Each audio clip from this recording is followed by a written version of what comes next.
Welcome, nobody, because none of you guys are awake right now, but welcome to those of you who will be catching the replay of this. And we are doing some weekly Q&A. Just so you guys know, I've had conversations with a lot of you guys who've told me it's December, things slow down. Like there's some business, like if you own a toy store, you probably almost can't keep up. I wonder my phone, my lens is a little blurry here.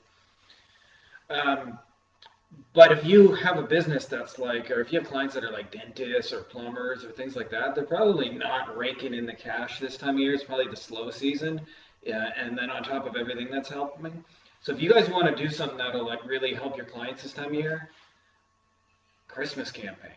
Send them to their clients. If you're interested, we have one, and we're going to be running a little workshop on that. So if you're interested in that, reach out. But even if you don't use ours, like make up your own damn Christmas campaigns. Like feed into the mass hysteria. There's no reason a dentist can't run a Christmas campaign just because they don't typically.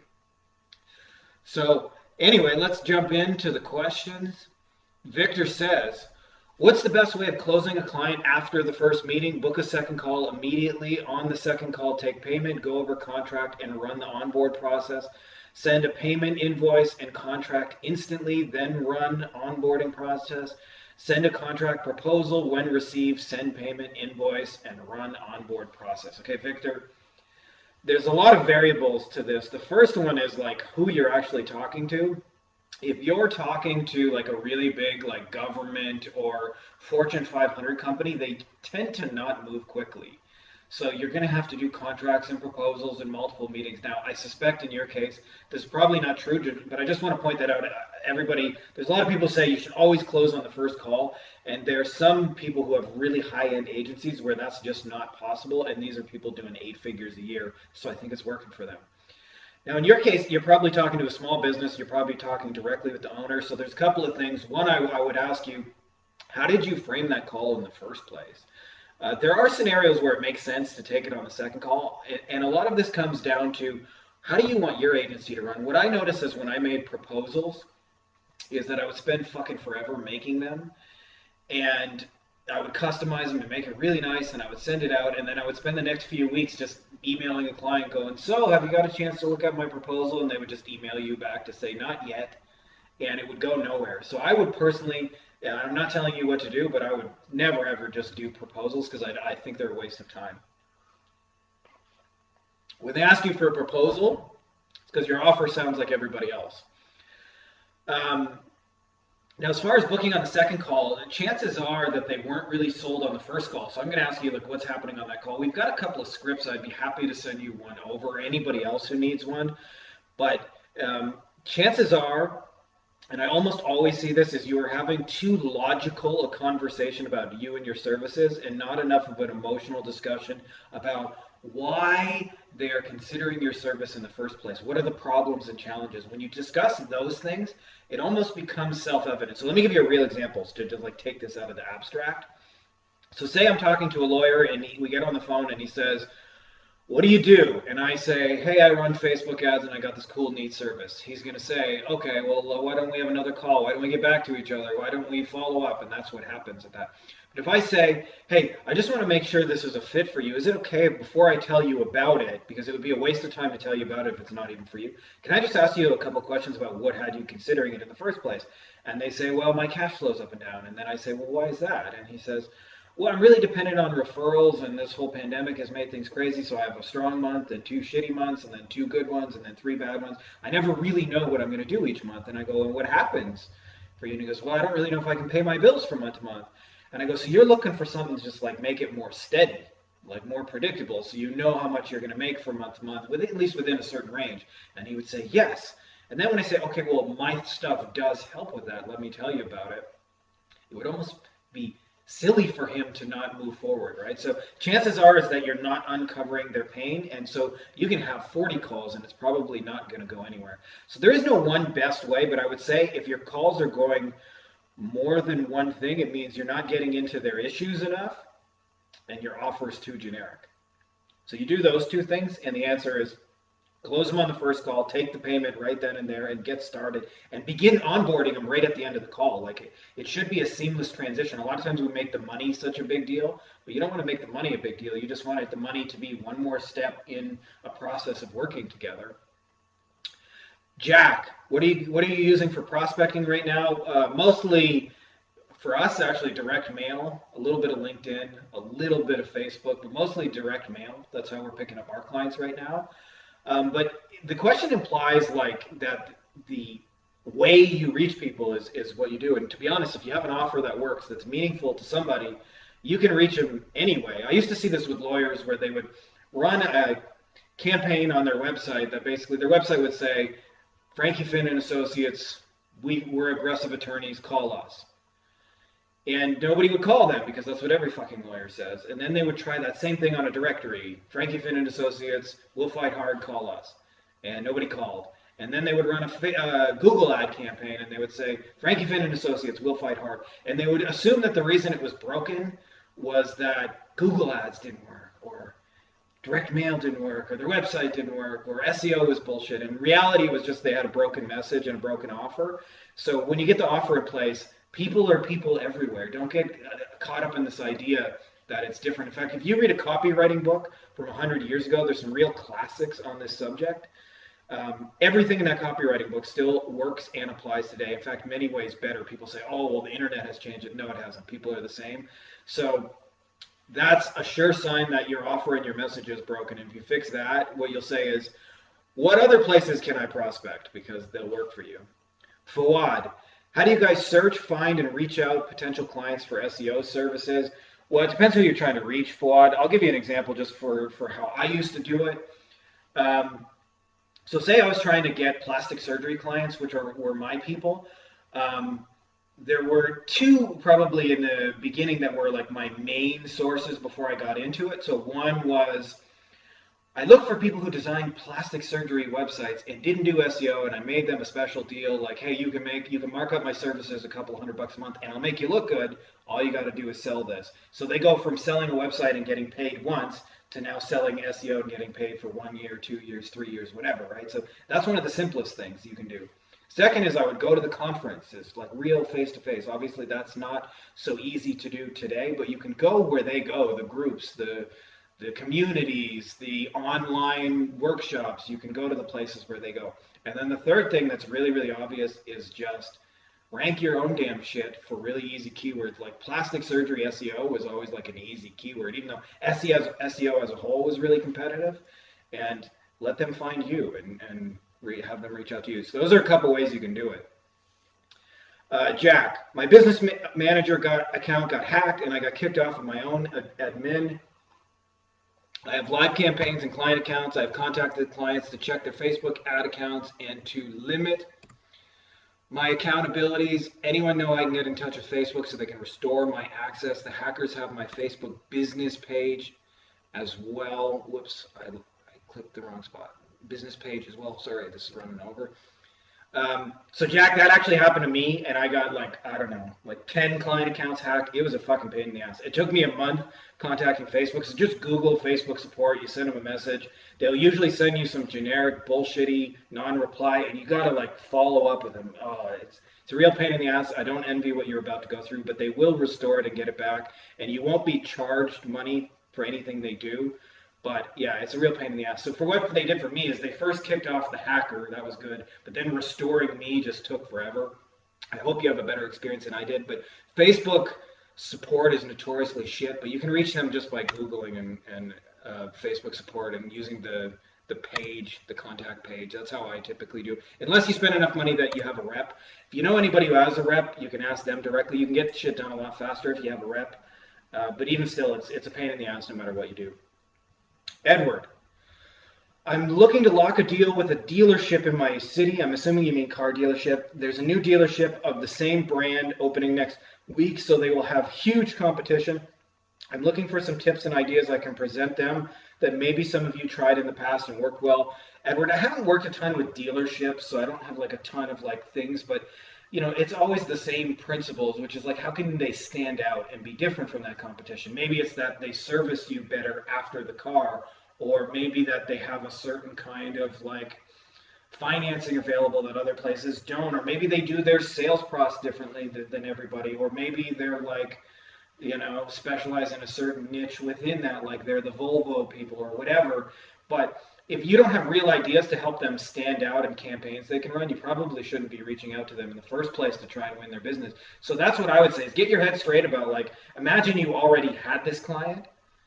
What would you do to make them stand out? Because that's the question you need to be asking yourself, and that's the value you bring to the table is like, and one of the easiest things you can do, just look at other successful dealerships in other areas and see what they're doing, and then see how you can bring those ideas to your dealership. Because this has already been figured out. Like, people think we have to constantly reinvent the wheel, and you don't. Like, just say your dealership's in Nebraska.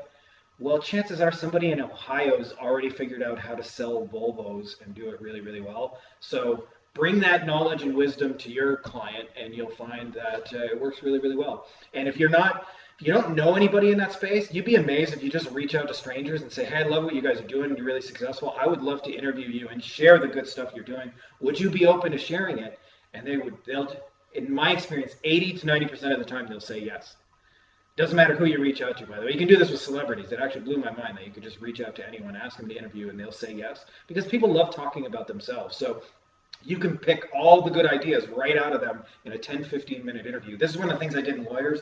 I interviewed people like, that were getting tons of referrals. What are you guys doing to get referrals? Oh, that's so amazing. What else? What else? What else? And they would tell me their whole system. And at the end, I would say, I have a client who's not competing with you way over here. Would it be okay if I implemented some of those ideas for them? I promise, like, I'm not going to tread on your territory and create competition for you, but it's just a client over here, and I know he could really benefit. Would you be okay with that? And they're like, yeah, why not? And so you can get the answers really, really easy. So that's the value you bring to them is how they're going to stand out from that competition. And that's your main selling feature, by the way. Michael, what time management do you tools? What's your favorite one? Michael, I'm different than most. This is my time management tool right here, the yellow legal pad. I'm not a big software guy. We do everything low tech. In fact, I sell my stuff strictly through like direct mail letters and text and email. So we don't even get on the phone with our clients. That's what you can do when your offer is really good. But having said that, there are some good ones out there. A lot of people like Basecamp, Trello, Asana. I don't have a favorite one. I hate them all, actually, to be honest. I'm not a huge fan. I don't know.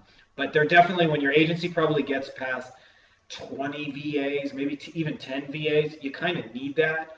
I like to keep it just kind of right now where I'm at with my agency. This iteration, we're just a small, like, influencer agency, so we don't have a ton of clients, but they're really high end. So I like to just notepads. But if you check out those three softwares I recommended, Asana, Trello, and Basecamp, check them out. See which one you like, because what you may like is different than other people. Like, I've never found a universal answer for what everybody likes the best. So it's really up to you. Brian, some agencies survived, others thrived, and many went out of business. What did you do differently in 2020, and what lessons did you learn? I think this is worth mentioning, Brian. We fail a fucking lot as entrepreneurs. A lot. And like, one of the things I've learned to do in this is to fail more often and to take it less personally. So like, I just try a lot of shit, and I'm okay with like losing a lot. In fact, I would say for every 100 things we try, we're probably only really, really successful on maybe 5 of them. The beautiful thing is you can build an entire business just off of one win. So having 5 a year is really, really good. Some of the biggest lessons, obviously I've been diving deep into the offers and the agency, but that has become even more important in 2020. I also think that stepping outside of the box of saying, I sell AdWords, I sell SEO, I sell Facebook ads, because a lot of clients need more than that to thrive. And so a lot of the value you bring now is actually connecting resources. I'll give you a real example. So locally, there is a service called Lieferando. The German word for delivery is liefern. And there are these guys who ride around on bicycles, and they deliver pizzas, and they deliver pitas, and they deliver whatever, right? Like any kind of restaurant food. Now, despite everything that's happened, 80 to 90% of restaurants are not using Lieferando, right? So one of the things before I'm running an AdWords campaign or a referral campaign or anything, if I got a restaurant client, I'm going to say, hey, you need to be able to bring the food to people because that's where the market's at right now.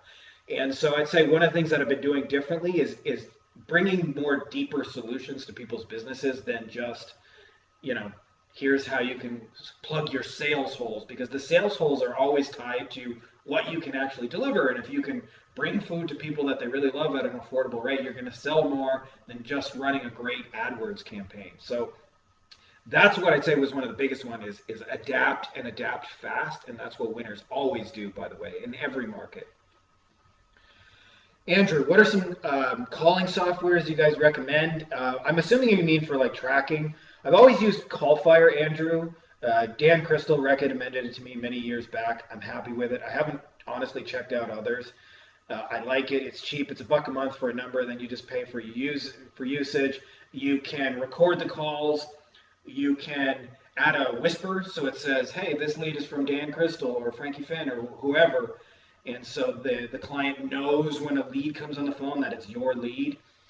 You can add text notifications and things like that. So it's pretty good software. I don't know if that solves what you need, but if you have other questions, you can ask those. Elmer, how long did it take you to scale past 10K per month with your agency? Honestly, I think this is a weird question, Elmer, because I personally don't think of scale as 100,000 or 10,000 a month. Scale's not the word I would use for that. That's like just the beginning threshold of success where you make, double what most people would make on a typical job. How long? The first time through, by the way, it took me probably 2 to 3 years. Like, so anybody who tells you like, oh, this is easy and it's quick money and blah, blah, blah, it's not. It took me a while to do that. The second time I did it, it took me probably about 6 months. And I would say this time, like maybe a month or two, starting, when you start a new agency. But like the lessons are cumulative and the skills you bring, so it gets easier each time. But if you're like in year 2 and you haven't gotten there yet, don't feel bad. It took me at least that long to do it. So I just want to give you guys hope for those of you who've been at it a while and haven't broken through yet, that it does happen. It's not a linear journey. It's not like you go 0 this month, then 1K, then 2K, then 3K, then 4K. It's not like that at all. It's more like 0, 0, 0, 10K, 10K, 40K, 40K, and then you start having delivery problems and things like that. But it's far from a linear process. Brett, what's the best process for identifying an untapped niche, a service solution that business owners have a real need for, but that hasn't been marketed to death on LinkedIn? So Brett, this is the secret weapon. And nobody uses it, by the way. So I'll give you a real example. I have a friend who, or I should say client, but he's a really cool dude. He's a friend as well. His name is the B-Dog, and he is teaching people languages. Okay, so that's his niche. And one of the things we did is we went into some of the communities where language learners talk about problems, challenges, issues, and so forth. And we found a really popular thread, again, using these.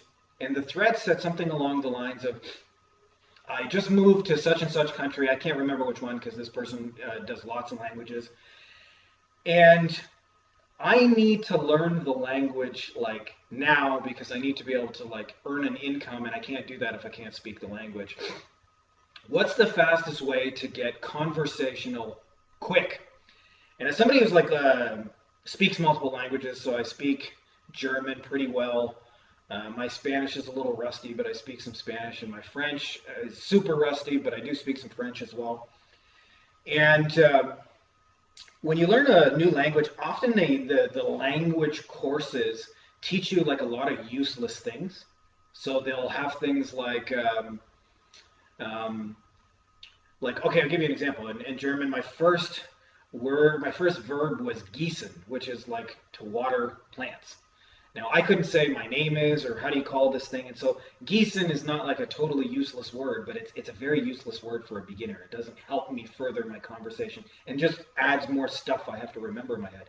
And so we figured out a way that you could learn more with the language by eliminating most things. And what we figured out is that there's about 1,000 words that make up about 80% of everyday speech. Yeah, there is. So like in English, the, you're going to use the over and over and over. So if you're going to learn a word, the is a good place to start. And we found by learning these 1,000 words, even though it's like 1,000 words, which is a lot, it's not so many that it's overwhelming. And when you get finished that, you can actually be conversational really, really fast. And you eventually reach a point when you learn a foreign language where you can understand enough that you can ask questions and understand the answer back in the language. And so you no longer have to constantly translate. And so when you learn those 1,000 words, you learn really quickly.